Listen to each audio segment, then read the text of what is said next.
কি অবস্থা সবার, কেমন আছেন সবাই? আশা করি সবাই অনেক বেশি ভালো আছেন। তো আজকে হচ্ছে শুক্রবার বন্ধের দিন হয়। আজকে চলে গেছিলাম হচ্ছে গিয়ে সাভার জাতীয় স্মৃতিসৌধে নবীনগর। তো আজকে থেকে প্রায় 3-4 মাস আগে আসছিলাম স্মৃতিসৌধে। তো সামনে যেতে চোখে পড়লো যে একটি ঝর্ণা, যেটার কাজ এখন চলতেছে, সামনে হয়তো ঠিক হয়ে যাবে। তো সামনে যাওয়ার পর দেখি লাইট জ্বলতেছে। আরে দিনের বেলা লাইট জ্বলতেছে কেন?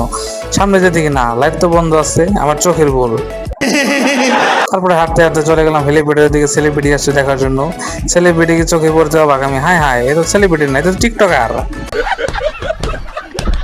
হেলিপ্যাডের দিকে ঘোরাঘুরি করতেছিলাম। তো আমি আজকে একাই চলে আসছি। তো সবাইকে দেখলাম, সবাই তার ফ্যামিলির সাথে আড্ডা দিতেছে এবং প্রচুর রোদ উঠেছে। তো সামনে যেতে চোখে বললে কন্টেন্ট ক্রিয়েটরকে, যদি আমি তাকে চিনি না, আপনারা চিনলে অবশ্যই কমেন্ট করবেন। তো সামনে যেতে দেখি আরেক কন্টেন্ট ক্রিয়েটর, হ্যাঁ হ্যাঁ, এটা আরেক টিকটকার।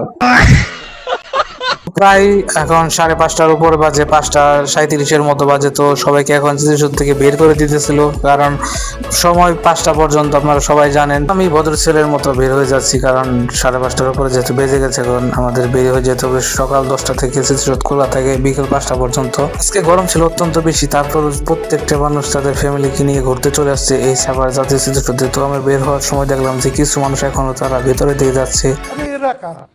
তো আজকের দিনটা ছিল শুক্রবার তো বন্ধের দিন, সবাই সবার ফ্যামিলিকে নিয়ে ঘুরতে চলে আসছে।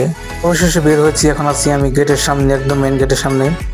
স্ক্রিনে আপনারা এখন যে জায়গাটি দেখতে পাচ্ছেন, এটা হচ্ছে গিয়ে সাভার নবীনগর জাতীয় স্মৃতিসৌধের সামনে একটি ফুটপাত মার্কেট। আসলে এই জায়গায় প্যান্ট শার্ট থেকে শুরু করে আপনারা সব পাবেন। আপনারা সবাই জানেন এখন ফিফা ওয়ার্ল্ড কাপ চলতেছে, আর ফিফা ওয়ার্ল্ড কাপ চলা এই জায়গায় দেখলাম বিভিন্ন মানুষ বিভিন্ন দলের জার্সি নিতেছে, কেউ আর্জেন্টিনা এবং কেউ ব্রাজিল। এবং এই জায়গায় বিভিন্ন ধরনের দোকান ছিল। তো এই জায়গায় থ্রি পিস থেকে শুরু করে জুতা এবং বিভিন্ন ধরনের জুতা ছিল, এবং সামনে ছিল প্যান্ট। ফুটওভার ব্রিজের উপরও দেখা যাচ্ছিল মানুষের উপচে পড়া ভিড়। তো সবাইকে অসংখ্য অসংখ্য ধন্যবাদ আমার এই ভিডিওটা পুরোপুরি দেখার জন্য, এবং আমার চ্যানেলটা সবাই সাবস্ক্রাইব করে দেবেন নতুন নতুন ভিডিও পেতে। আসসালামু আলাইকুম।